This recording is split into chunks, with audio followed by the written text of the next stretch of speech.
बिस्मिल्लाहिर्रहमानिर्रहीम। आज की बात में आज हम बात करेंगे इस्लामियात का टॉपिक है हमारा, इस्लामियात के बारे में है। एक हदीस कोट करेंगे, मगर दौर हाज़िर में करंट जो हालात हैं, इंसान की नफ्सियात से वाबस्तगी है कि इंसान की नफ्सियात के मुताबिक बात किया करें।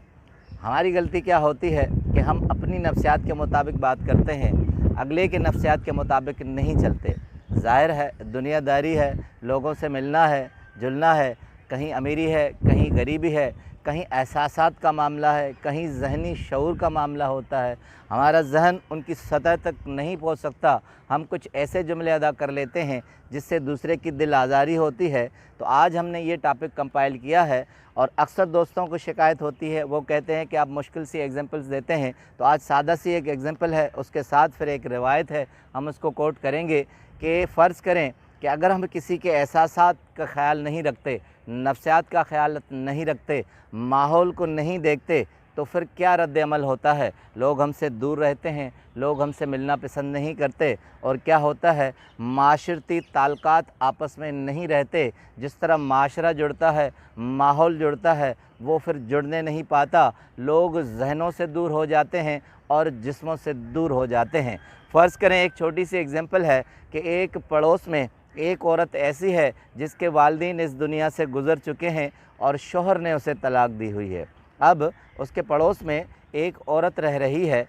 सुबह जब उससे मिलने आई तो उस तलाक याफ्ता औरत ने उससे पूछा कि कल शाम को आपको मैंने अपने शौहर के साथ कहीं निकलते हुए देखा था। तो उस औरत ने उसे कहा कि जी हाँ, हम लोग कहीं गए थे और हम इंजॉय करने गए थे, कहीं खाने पीने गए थे, बाज़ार से शॉपिंग भी करनी थी क्योंकि मेरी बहन की कुछ दिनों के बाद शादी है। और जैसे हम गए तो मेरे शौहर ने मुझे कहा कि ज्वेलरी की दुकान भी करीब है, तो मैं सोने के कंगन भी लाकर देता हूँ। तो अब मुझे उसने चमकते दमकते 2 सोने के कंगन भी दे दिए। घर पे जब हम वापस आए तो बच्चों ने कहा कि आप घूम फिर के आए हैं, हमें नहीं लेकर गए। तो उनके अब्बू ने कहा कि हम वीकेंड पे सैर करने जाएंगे और बाहर होटल का खाना भी खाएंगे। अब ज़रा नफ्सियात पर गौर कीजिए कि जो तलाक याफ्ता है, जो अकेली औरत रहती है या भाई के घर में रहती है, उसके जज्बात पर क्या गिरा नहीं गुजरेगा। ज़ाहिर है वो दोबारा आपसे मिलने की कोशिश नहीं करेगी, या उसका दिल इतना आमादा नहीं होगा कि वो कुछ आपसे कहे। तो अब इसका हल क्या है, नफ्सियात क्या है? क्या वो औरत झूठ बोलती, कुछ कह देती? तो इसका आसान सा हल है, वो औरत उसे कहती कि बहन हम किसी काम से गए थे। उसके बाद वो उस औरत से हमदर्दी करती और गुफ्तगू करती। अब यही मामला हमारे दीन का है। तो एक हदीस कोट करता हूँ, 3543 इब्ने माजा से है कि हुज़ूर सल्लल्लाहु अलैहि वसल्लम ने कहा कि कोड याफ्ता शख्स को टिकटिकी बांध कर मत देखो। अब जाहिर है उस दौर में कोड बहुत अज़ियतनाक अमल था या मर्ज़ था। तो अगर उसे देखा जाएगा तो देखने वालों को जो इस मर्ज़ में मुब्तला होगा उसे अज़ियत होगी, तकलीफ़ होगी। इसलिए मना फरमाया कि जिस शख्स के पास जो तकलीफ़ हो उस पर ज़्यादा आप कुरेदना बंद कर दें, यानी उसे टिकटिकी बांध कर मत देखें। उसके बाद एक और एग्ज़ाम्पल है, सीरत है इब्ने हिशाम की। सीरत इब्ने हिशाम से एक एग्ज़ाम्पल चाहूँगा कोट करूँ कि फ़तह मक्के का दौर था। तो हज़रत अबू बकर सिद्दीक़ रज़ियल्लाहु ताला अन्हु के वालिद साहब अबू कहाफ़ा बहुत ज़ईफ़ हो चुके थे, बहुत कमज़ोर हो चुके थे और उनकी बीनाई भी चली गई थी। तो जब फ़तह मक्के का वाक़या था, लश्कर आ रहा था, तो उन्होंने अपनी छोटी बेटी को कहा कि मुझे जबल कबीस के पास ले चलो, मैं ऊपर से उस लश्कर को देखना चाहता हूँ। अब बीनाई नहीं है, बहुत ज़ईफ़ हैं। बेटी उनको ऊपर ले गई है। अब बेटी से पूछ रहे हैं कि लश्कर में कौन है? तो बेटी बता रही हैं लश्कर में एक सरबराह है जो आगे आ रहा है, पुर-रौनक चेहरे वाला शख्स है और उसके पीछे लश्कर है। तो अबू कहाफ़ा खुश हुए हैं, कहा कि यही मोहम्मद होंगे, यही लश्कर होगा जिन्होंने फ़तह याबी हासिल की है।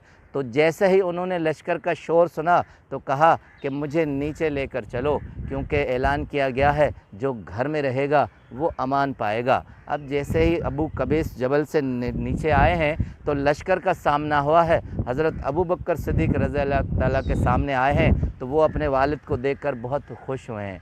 वो हुजरे में मस्जिद के ले गए हैं और हुज़ूर सल्लल्लाहु अलैहि वसल्लम से मुलाकात करवाई है। हुज़ूर सल्लल्लाहु अलैहि वसल्लम ने जैसे ही उन ज़ईफ़ और नाबीना शख्स को देखा है, हज़रत अबू बकर सिद्दीक़ रज़ा के वालिद को देखा है, तो कहा कि मुझे आपने क्यों नहीं बताया, मैं चलकर इनकी कदम बोसी करता, ये यहाँ क्यों आए। तो हज़रत अबू बकर सिद्दीक़ रज़ा ने कहा कि जंग के हालात थे, आपके पास वक्त नहीं था, हम नहीं चाहते थे कि आपका वक्त ज़या करें। तो हुज़ूर सल्लल्लाहु अलैहि वसल्लम ने जब देखा कि बहुत ज़ईफ़ हैं, तो उन्होंने कहा कि माशाल्लाह आपका चेहरा बहुत दमक रहा है, खुशी होगी कि अगर आप कलमा पढ़ें। तो उसी वक्त उन्होंने कलमा पढ़ा। हज़रत अबू बकर सिद्दीक़ रज़ा बहुत खुश है और लोगों से कहा, इनकी सफ़ेद दाढ़ी और बाल देखकर कि इनके रंग, इनके बाल स्याह कर दो, मगर स्याही मत लगाना। इससे अबू कहाफ़ा कहते हैं कि बहुत खुश हुए, उनकी दिलजोई हुई। हालांकि ये जानते थे कि वो 3-4 दिन के मेहमान हैं, मगर उन्होंने उनसे हमदर्दी की। अब मामला आता है, किसी भी शख्स को अगर हम ये कहें कि तुम तो 3-4 दिन के मेहमान हो, या अब तुम्हें क्या ज़रूरत है इस्लाम लाने की या ये काम करने की, या तुम घर से निकलने की तुम्हें ज़रूरत क्या है, मगर मामला अगर आता है तो वो एहसास का आता है, जज्बात का आता है, नफ्सियात का आता है। तो अब एक ज़बरदस्त कोटेशन है, वो कोटेशन अब्दुल रहमान अल उर्फ़ी की है। ज़िंदगी से इंजॉय कीजिए, ज़िंदगी का लुत्फ़ उठाइए। उसमें एक कोटेशन कहते हैं कि हमारा लोगों से मामला ज़हनों का होता है, ना कि जिस्मों का होता है। तो आप लोगों से जब मिलें तो ज़हनी तौर पर मिलें, जिस्मानी तौर पर मिलना नहीं होता। आपका बहुत बहुत शुक्रिया।